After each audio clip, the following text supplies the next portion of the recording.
paz, irmãos. Amém. Quero convidá-los hoje, não a abrir no livro de João, mas a abrir no Evangelho de Lucas, capítulo 12.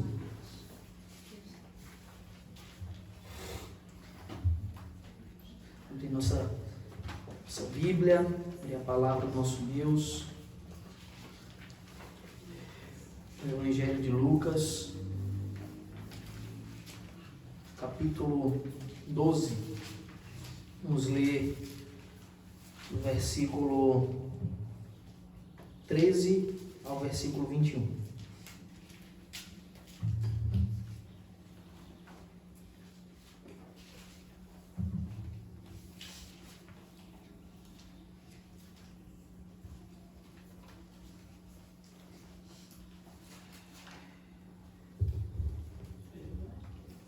Lucas 12, de 13 a 21.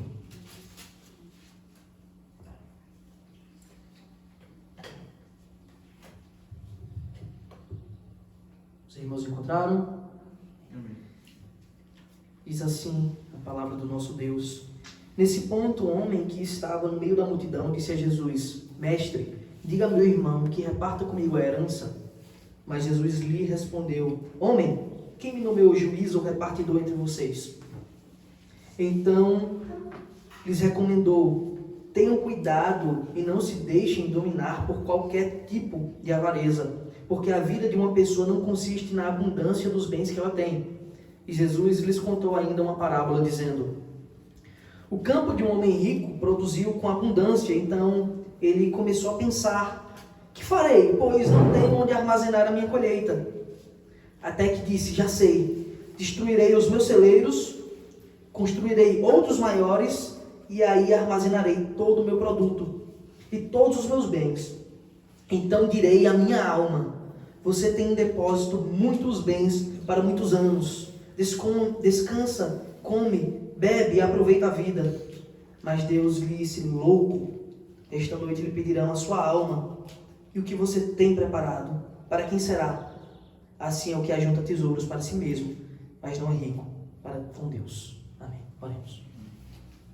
Deus eterno e glorioso, nosso Senhor, nosso Salvador, nós te oramos, te pedindo a tua graça, a tua iluminação, te pedindo, Senhor, que o Senhor nos ajude a compreender teu Evangelho, as tuas palavras, te pedindo que com o teu Santo Espírito, Senhor, nos guie e nos faça, Pai, conhecedores das ricas verdades do teu Evangelho, que o Senhor nos salve, que o Senhor, Pai, nos faça sair das trevas e ir para a tua maravilhosa luz. Nós te pedimos que o Senhor nos ajude a compreender cada detalhe da tua palavra, que o Senhor tire as escamas e qualquer impedimento, qualquer distração que possa haver nesse momento, senão que somente o teu nome deve resplandecer nesse lugar, somente o Senhor deve ser adorado, exaltado, engrandecido, pois tudo é para ti, Senhor, e aqui estamos para ti. Ajuda-nos em nome de Jesus. Amém. Amém. Meus irmãos, vocês que caminham já com o Senhor Jesus Cristo há algum tempo, talvez há alguns anos, já devem ter percebido um fenômeno bastante interessante que acontece. Muitas pessoas por nossa volta, em nosso entorno, que pouco ou nada ouviram falar do Evangelho do nosso Senhor Jesus Cristo. Ou até aquelas que já ouviram alguma coisa, mas não compreenderam de fato o que é a palavra de Deus, o que é de fato primordial no reino de Deus. Muitas vezes nós ouvimos o relato dessas pessoas sobre alguns anseios pessoais, sobre algumas questões que elas querem muito resolver ou querem obter sucesso. E elas dizem confiar plenamente em Deus para resolver esse problema delas. Veja, elas não reconheceram o Senhor como Salvador, elas não foram salvas, elas não são de fato cristãs, confessas, que vivem o Evangelho, mas elas têm problemas, ou questões, ou pedidos, e eles pedem ao Senhor para que Ele solucione e confiam em Deus para isso. E a gente ouve frases do tipo: eu tenho fé que o Senhor vai me abençoar, eu vou conseguir comprar esse carro, essa casa. Deus vai tirar meu filho dessa situação. Ou com fé em Deus, tudo vai ficar bem. Eu acredito em Deus que logo eu vou sarar, ou que meu familiar, meu parente vai ficar bem. A gente ouve coisas do tipo direto. E é verdade que, de fato, todo bem, toda boa dádiva, tudo aquilo que é bom, é santo, é puro, procede de Deus. A sua benevolência, a sua bondade, a sua graça comum, ela se estende a todos os homens. E por graça comum, eu não me refiro à salvação. Me refiro àquelas bênçãos que são comuns, que todos os homens desfrutam, sejam eles crentes ou descrentes. Um grande exemplo disso, e talvez um dos mais comuns, é a chuva que cai sobre todos e faz produzir boas colheitas e nos livra de um calor escaldante. A chuva ela não cai somente sobre a cabeça dos crentes. E nós sabemos que é Deus que manda ela, mas ela cai sobre todos. Essa é a graça comum que Deus ele abençoa todos os homens com bênçãos ordinárias. A gente vai ver pessoas que não conheceram a Deus, que não buscam a Deus, mas que prosperam. Ou aparentemente prosperam numa vida material. Mas a graça comum, ela não é a salvação. A graça comum, ela absolutamente não é a graça salvadora do Senhor Jesus Cristo. E o interessante desse fenômeno, meus queridos, é que muitas dessas pessoas reconhecem terem sido abençoadas por Deus em alguma área da sua vida. Elas reconhecem e ainda continuam buscando Deus para satisfazer outras questões pessoais. Elas não só dizem que têm confiança que Deus vai auxiliar, como elas reconhecem que Deus já fez bênçãos na vida delas, já produziu coisas boas para elas. Mas o triste é que é somente isso.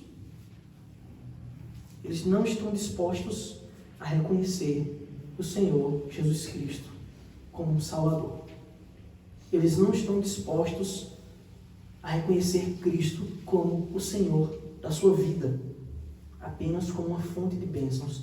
Deus abençoa, Deus é bom, e somente isso.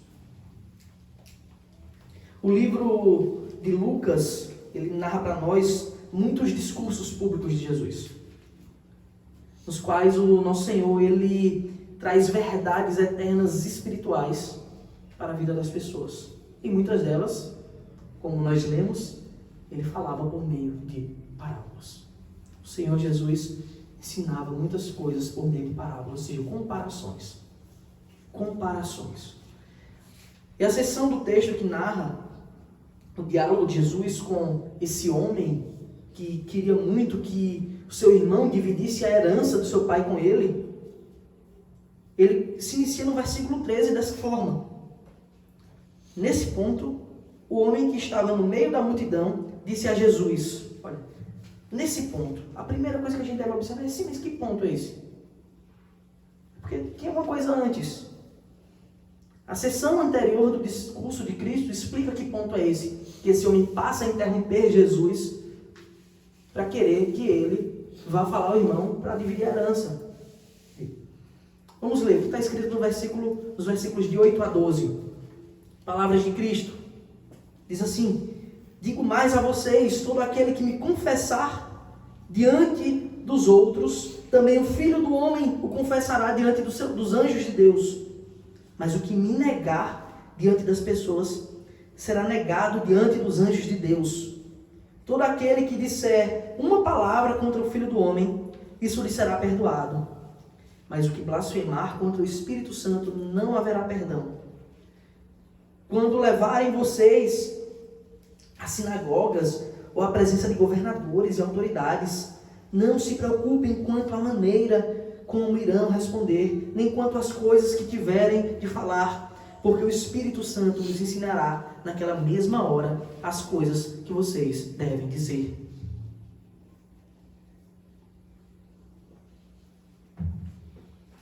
Nós podemos observar que o nosso Senhor Jesus Cristo, ele estava proclamando um discurso glorioso. para uma multidão. O texto diz que era uma multidão que o ouvia. E ele estava falando verdades eternas, espirituais. Verdades totalmente necessárias para nós, que nós devemos compreender para de fato sermos salvos. Que o Senhor Jesus quer que nós o confessemos diante de todos como o seu Senhor, o seu Salvador. E mais, o Senhor nos assegura que ao fazer isso, Ele mesmo também nos confessaria como filhos diante dos seus anjos. E não para por aí. Ele ainda afirma: vocês vão ser perseguidos por isso, levados às sinagogas, às prisões, porém, eu estarei com vocês. O meu Espírito estará consolando vocês, a ponto de vocês não precisarem nem se preocupar com o que vão dizer, porque eu mesmo colocarei as palavras nas suas bocas. Que verdade grandiosa do Evangelho de Deus. Mostrando a nossa necessidade de confessar ao Senhor. E também a confiança que devemos ter nele para tudo. E é nesse ponto, como o versículo 13 diz, nesse ponto, que nós observamos a insensatez daquele homem. A insensatez de alguém que não pôde perceber que Jesus não era apenas uma figura de autoridade popular, mas que ele era de fato o Messias, o Salvador prometido. Aquele homem interrompe o discurso do nosso Senhor, esse discurso que o Senhor fazia sobre verdades eternas, sobre o triunfo da igreja, mesmo em meio à perseguição, porque ele, com seu Espírito, ia fortalecer o seu povo. E aquele homem interrompe a mensagem de Cristo para uma coisa vã. Isso me lembra quantas vezes nós não somos interrompidos. Às vezes a gente está num grupo de pessoas pregando o Evangelho de Deus, falando verdades eternas do Evangelho, e como de fato o Evangelho incomoda as pessoas, dá coceira no ouvido, angustia a alma dos pecadores, sempre surge alguém para interromper, achando que tem de fato uma coisa importante para falar. Peraí que eu tenho uma coisa necessária para falar. E quando você vai ouvir o que aquele pecador, o que aquele ímpio tem para dizer, é a maior bobagem, é a maior tolice, a maior carnalidade. Quantas vezes não nos deparamos com isso? Ao pregar o Evangelho, alguém interrompe só pela interrupção. O homem do texto, ele não tem o seu nome revelado. Ele interrompe o que Cristo estava pregando para uma multidão de pessoas que eles necessitavam ouvir, porque eles estavam caminhando para a morte, achando que eram santos, porque viviam debaixo do jugo da lei. Eles caminhavam para a morte que a lei apontava. Vocês morrerão, porque o salário do pecado é a morte. E Cristo pregando verdades gloriosas para aquele povo. Aquele homem diz o que para ele? Mestre, tem uma coisa mais importante para falar. Diga a meu irmão que reparta comigo a herança. Essa cena é interessante demais.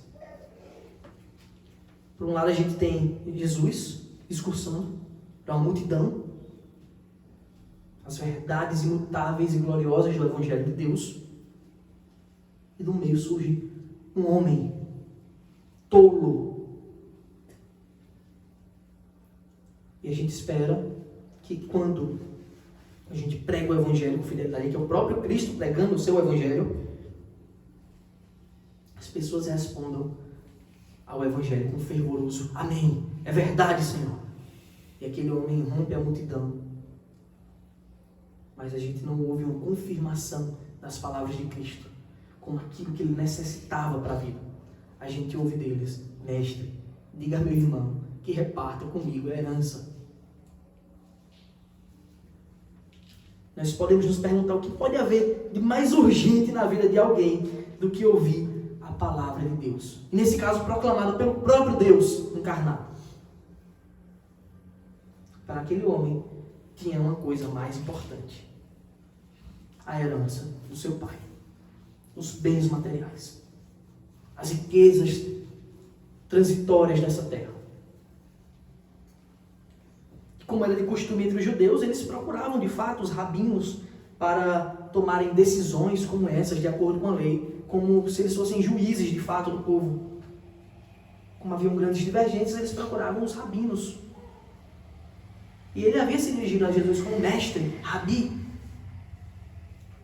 Mas nas suas palavras não havia reverência nenhuma de alguém que estava conversando com o mestre. Ele olha para Cristo e diz: diga a meu irmão, no imperativo. Ele manda, ele ordena, como quem está conversando com um empregado, com um subordinado. Ele olha para Cristo e diz: diga a meu irmão. O texto de Lucas também não nos revela se o seu irmão estava presente na cena ou se não estava.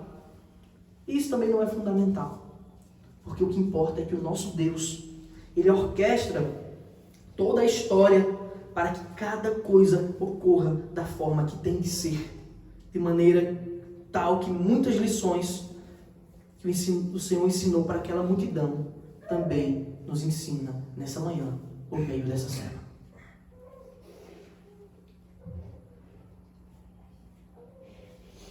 Versículo 14.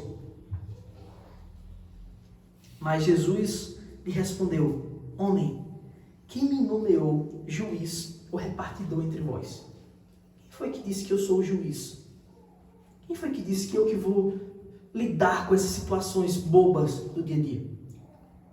Com essas palavras, o Senhor estava frustrando os planos daquele homem, como muitas vezes também frustra os nossos planos, quando não entendemos a suficiência dele para a nossa vida. Quando nós não entendemos que ele é suficiente para as nossas vidas, e a gente às vezes quer mais coisa, e pede, e pede, e pede. E ele frustra os nossos planos, quando não nos dá as coisas. Parece como quando o Senhor falou a Moisés: Moisés, basta! Ou quando o Senhor olha para Paulo e diz: Paulo, a minha graça te basta. Jesus também frustra o plano daquele homem.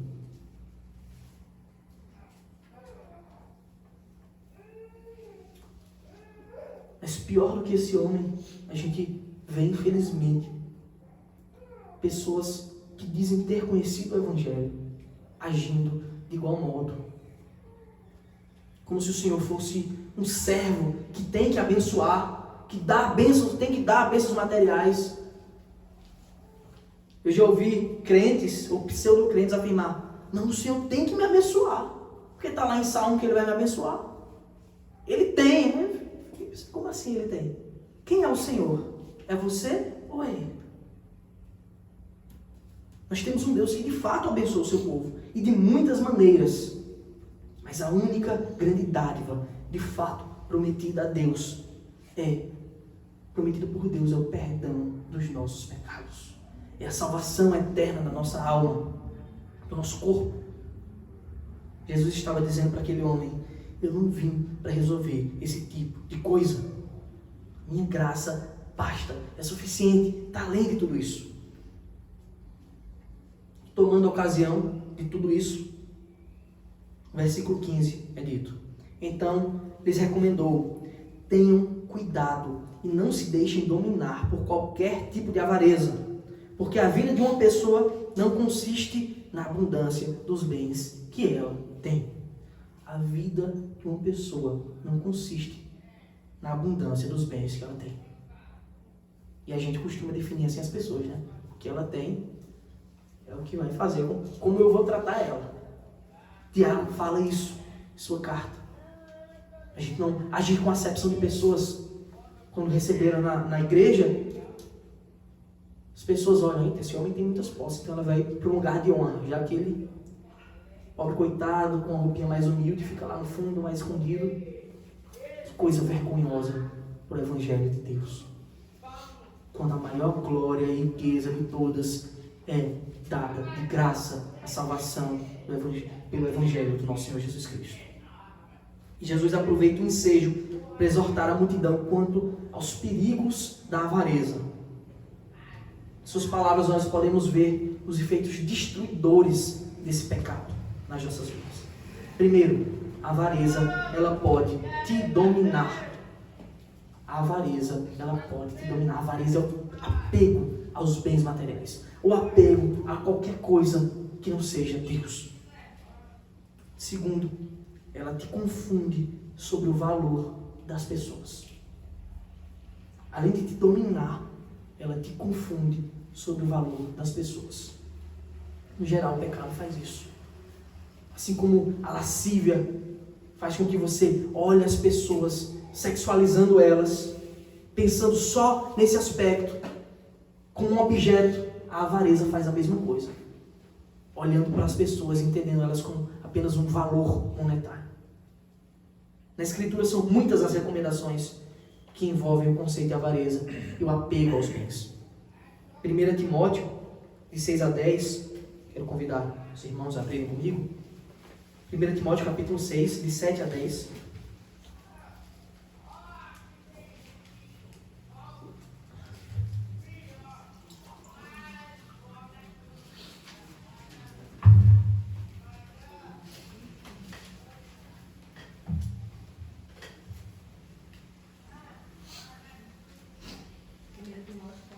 Primeira Timóteo, capítulo 6, os versículo 7 ao versículo 10. Diz assim: porque nada trouxemos para o mundo, nem coisa alguma podemos levar dele.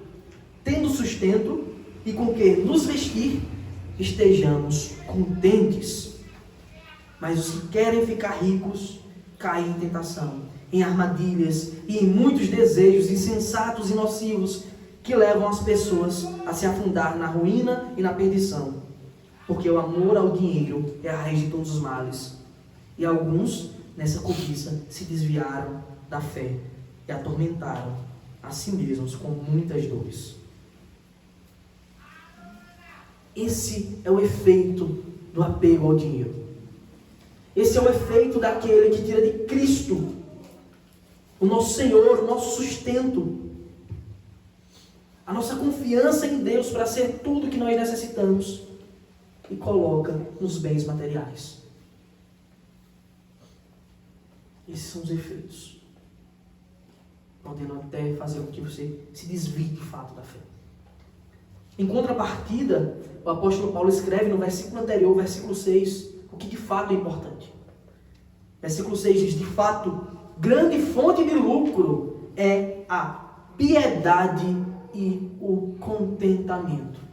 Isso de fato é grande fonte de lucro. Quando nós vivemos em santidade, quando nós buscamos a Deus, quando nós confiamos em Deus e estamos contentes por tudo que Ele fez. Porque o que Ele fez por nós não pode ser comprado e nem medido. É a verdadeira riqueza.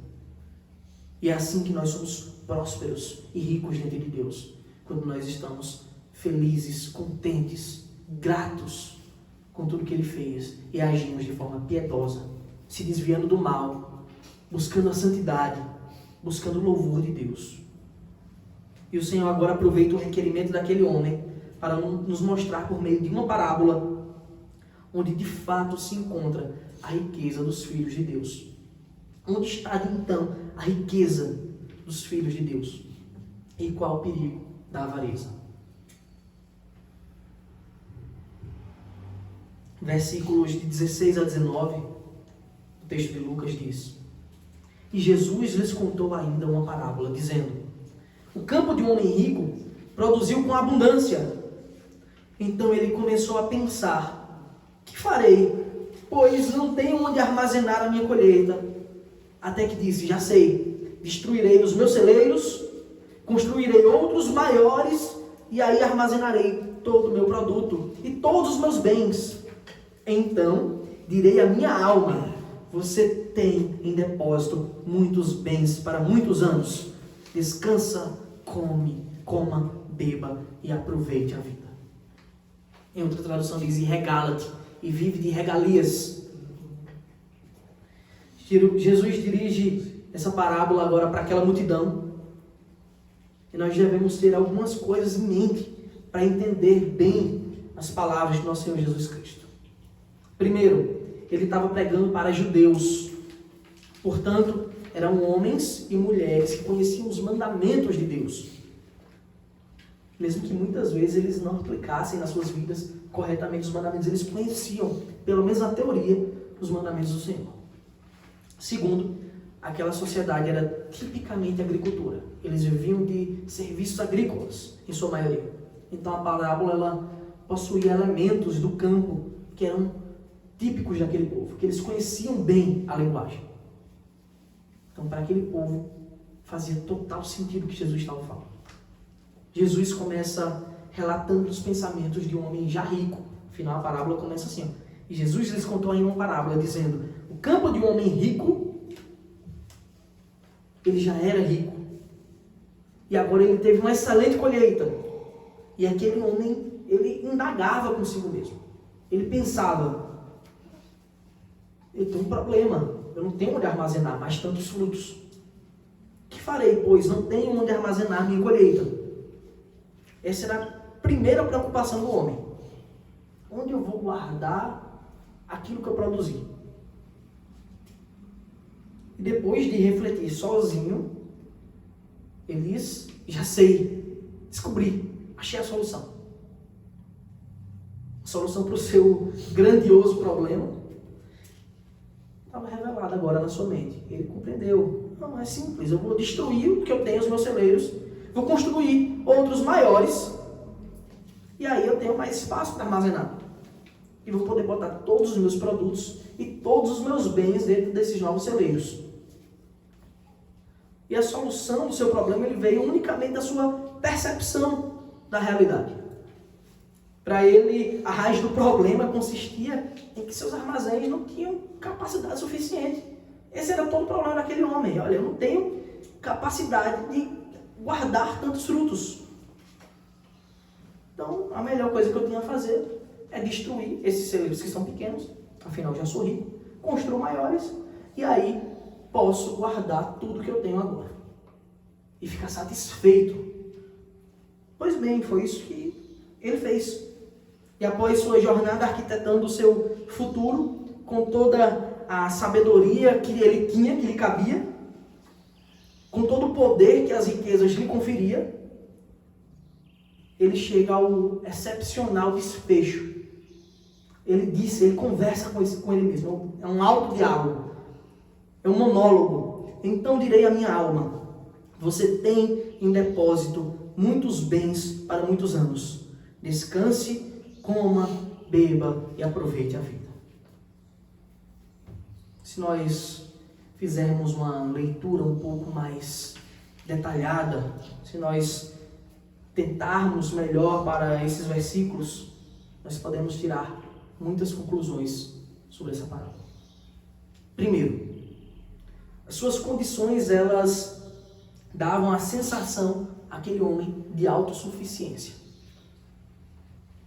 Ele julgava não precisar de ninguém. Ele julgava ter tudo o que ele podia ter ao seu alcance, nas suas mãos.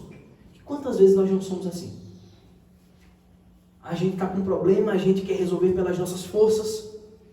Nós queremos dizer que podemos, que conseguimos. E esquecemos daquele que é a nossa maior fonte de bênçãos, o nosso refúgio, que é Deus. Não, nós somos autossuficientes. Eu quero resolver. Eu posso, eu consigo. Para aquele homem, qualquer problema que surgisse, ele poderia resolver sozinho. Ele achava que estava apto para resolver sozinho. Segundo, ele não levava Deus em conta em suas decisões. Quando ele se depara com a grande produção, em nenhum momento ele se mostra grato na parábola. Em nenhum momento isso parece transparecer do homem a gratidão pelas bênçãos de uma grande colheita. E nós somos assim também. Muitas vezes somos abençoados de maneira tal, só o fato de estarmos aqui hoje bem, vivos, respirando, gera motivo para grande alegria e gratidão, porque o Senhor tem nos sustentado. E aquele homem estava totalmente alheio às verdades de Deus. E ele nem entregava para Deus. Deus que havia prometido ao povo dele ao povo judeu boas colheitas, como nós já vimos, as festas, algumas festas representavam isso. Aquele homem não se preocupa em entregar a Deus as primícias, como a lei dizia. Ele tem que entregar as primícias do campo para o Senhor. Não. Ele não leva Deus em conta em momento algum. Terceiro, ele era extremamente egoísta. Não há de sua parte nenhuma preocupação em ajudar os próximos, os necessitados. Não há nenhuma preocupação com o outro. Ele só pensa em como eu posso armazenar para mim e desfrutar de tudo o tempo todo, para mim e para mim. Não havia temor daquele homem sobre a lei de Deus, ao principal mandamento, aos dois principais: amarás a Deus acima de todas as coisas. Ele não levava Deus em conta. E amarás o teu próximo como a ti mesmo. Ele também não levava em conta o necessitado. Ele simplesmente queria desfrutar de tudo. E as expressões usadas na parábola refletem a arrogância extrema daquele homem. A arrogância é essa que também habita em nós. Que farei eu? O que eu vou fazer? Depois, a minha colheita. Depois, eu já sei. Aí depois eu destruirei os celeiros. Depois eu reconstruirei. Depois eu armazenarei. Todo o meu produto, todos os meus bens, tudo é para ele. Tudo ele olha para dentro de si e diz: em mim eu estou satisfeito. E nós, muitas vezes, somos assim. Não nos preocupamos com o Senhor. Não nos preocupamos com o nosso próximo. E no versículo 19, ele chega ao ápice da tolice humana. Ao dizer: então direi à minha alma. Ele conversa com ele mesmo: você tem em depósito muitos bens para muitos anos. Descansa, coma, beba e aproveite a vida. Aquele homem estava totalmente cego para a realidade máxima que estava para chegar na sua vida. Ele estava prestes a um passo de se encontrar com o Criador. Ele estava a um passo do dia da prestação de contas com o grande Deus. Ele havia vivido não como um grande ímpio. O texto não fala disso. Mas ele havia vivido como um grande omisso. Como um grande egoísta e irresponsável que não levou Deus em conta em nada em sua vida. O texto não diz que ele era um senhor mau, que era injusto com seus servos. O texto não diz isso. Só diz que ele era extremamente omisso para as coisas de Deus. E Jesus caminha na sua parábola com a resposta de Deus para aquele homem que simplesmente foi omisso. Como algumas pessoas podem dizer: não, mas eu não faço mal a ninguém, eu só sigo minha vida, busco o meu melhor, desfruto do que eu tenho.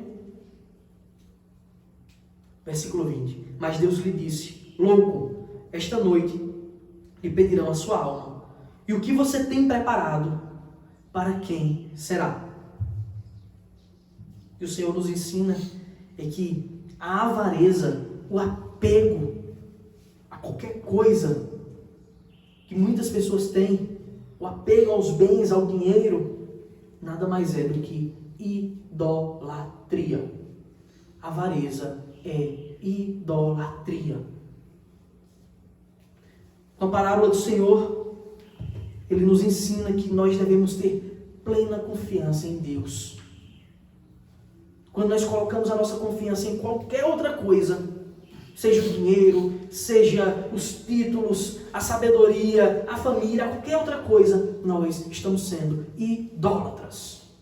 Porque só há um em que nós devemos depositar a nossa confiança. E é Deus.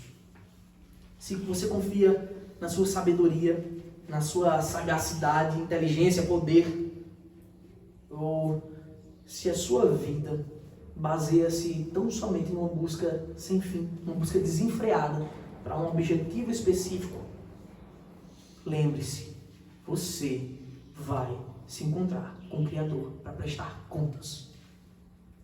Você pode não querer ouvir o que eu estou dizendo, mas você vai prestar contas.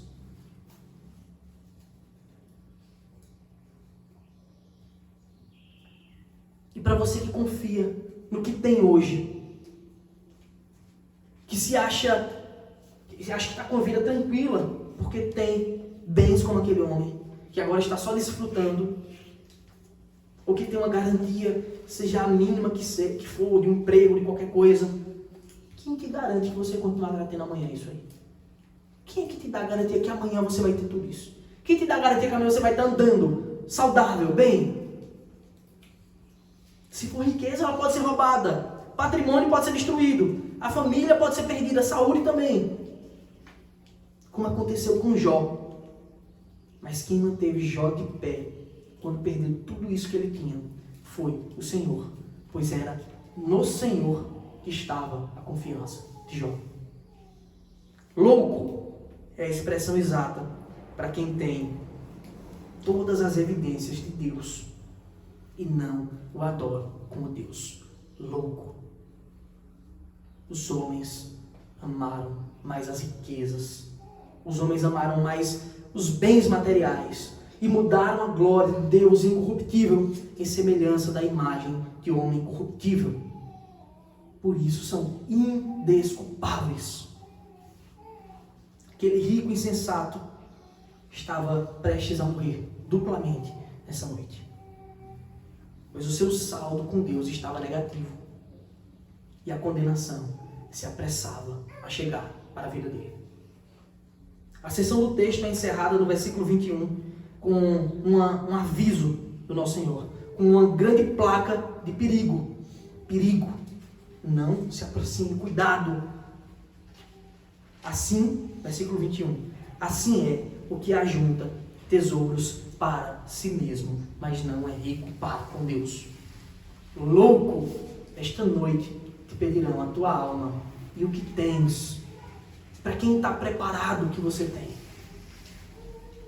Então, a pergunta que fica: como podemos ser ricos diante de Deus? Como podemos ser ricos para Deus? E a resposta é: colocando todo o nosso coração em Deus, confiando nele tão somente para todas as coisas, crendo e confessando que Jesus Cristo é o único e verdadeiro Senhor e Salvador. Que só o Senhor Jesus Cristo é o nosso refúgio, só Ele é o nosso sustento, só Ele é a nossa fortaleza, a nossa força. O Senhor é a nossa glória. E quantas pessoas não amam proclamar o Salmo 91, mas não querem viver como se o Senhor, Deus, fosse de fato tudo isso, seu refúgio, a sua fortaleza. Somos ricos para Deus quando cremos que Ele é tudo o que temos e que é suficiente e que estamos contentes com Ele. As palavras de Mateus, no capítulo 6, de 19 a 21, são a resposta para essa pergunta: como ser rico diante de Deus? Eu quero convidar todos vocês a abrirem nesse momento Mateus capítulo 6, a partir do versículo 19.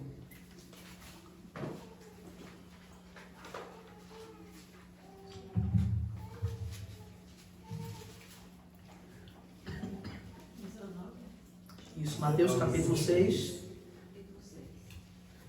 a partir do versículo 19.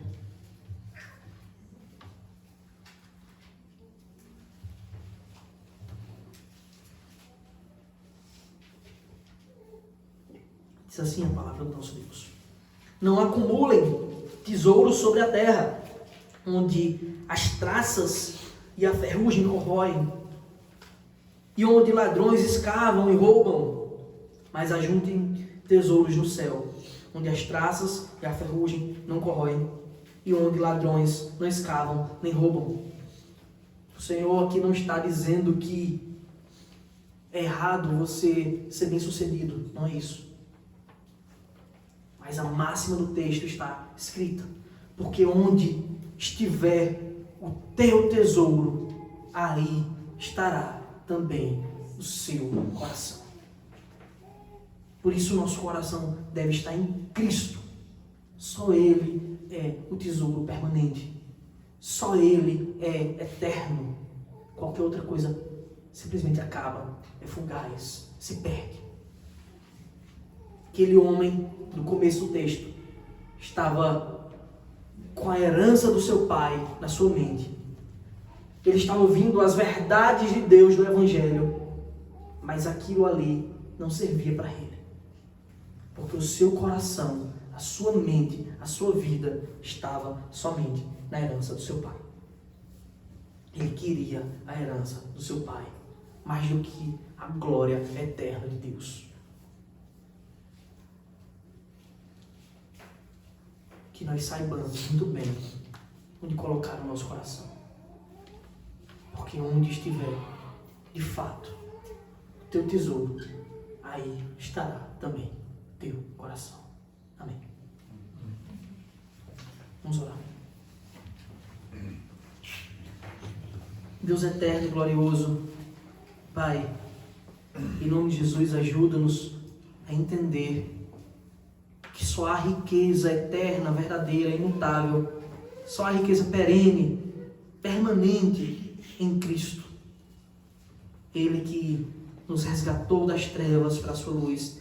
Ele que se deu na cruz, que deu a própria vida em favor de muitos, em favor dos que creem no seu nome. Só nele, Senhor, o tesouro é infinito, é imutável. Ajuda-nos, Senhor, a depositar no nosso coração em Cristo. Então, somente nele que a nossa vida esteja pautada, para assim, de fato, desfrutarmos por toda a eternidade das riquezas, da glória, da verdade esplêndida e magnífica do ser de Deus, que é eterno, perfeito e soberano. Ajuda-nos, Senhor, a estar em Ti, e tão somente em Ti, pois somos necessitados, carentes, e sem Ti não somos nada. Ajuda-nos, Senhor, em nome de Jesus. Amém.